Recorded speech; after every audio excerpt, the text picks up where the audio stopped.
नमस्कार दोस्तों, हम आपके साथ लेकर के आए हैं हिंदी कहानी। सालों पहले एक नगर में कुसुम नाम का एक लकड़हारा रहता था। वो रोज घने जंगल में लकड़ी काटने के लिए जाता था, उन्हें बेचकर पैसे कमाता था। उनकी दिनचर्या सालों ऐसे ही चलती रही। एक दिन लकड़हारा जंगल में लकड़ी काटने गया। वह नदी के किनारे पेड़ पर चढ़ गया और गुद्दा काटने लगा। गुद्दा काटते हुए लकड़हारे की कुल्हाड़ी नीचे गिर गई, जो नदी में पहुंच गई। तेजी से लकड़हारा पेड़ से उतरा और अपनी कुल्हाड़ी को ढूंढने लगा।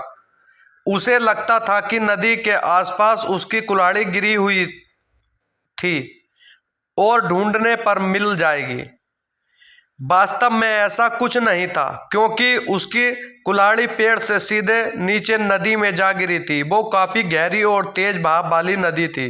आधे घंटे तक लकड़हारे ने अपनी कुल्हाड़ी को ढूंढा, लेकिन लकड़हारे की कुल्हाड़ी नहीं मिली।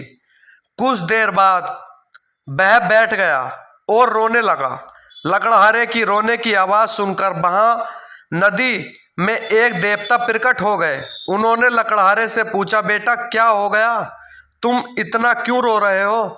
कुछ खो दिया क्या तुमने इस नदी में देवताओं ने सवाल सुनते ही लकड़हारे ने अपनी कुल्हाड़ी नदी में के देवता ने पूरी बात सुनते ही कुल्हाड़ी को ढूंढने में लकड़हारे की मदद करने की बात कही और वहां से चले गए।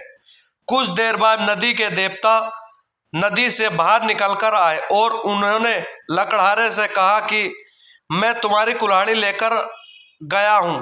नदी में देवताओं की बात सुनकर लकड़हारे ने चेहरे पर मुस्कान आ गई। तभी लकड़हारे ने देखा कि नदी में देवता ने अपने हाथों में एक सुनहरे रंग की कुल्हाड़ी ले रखी है।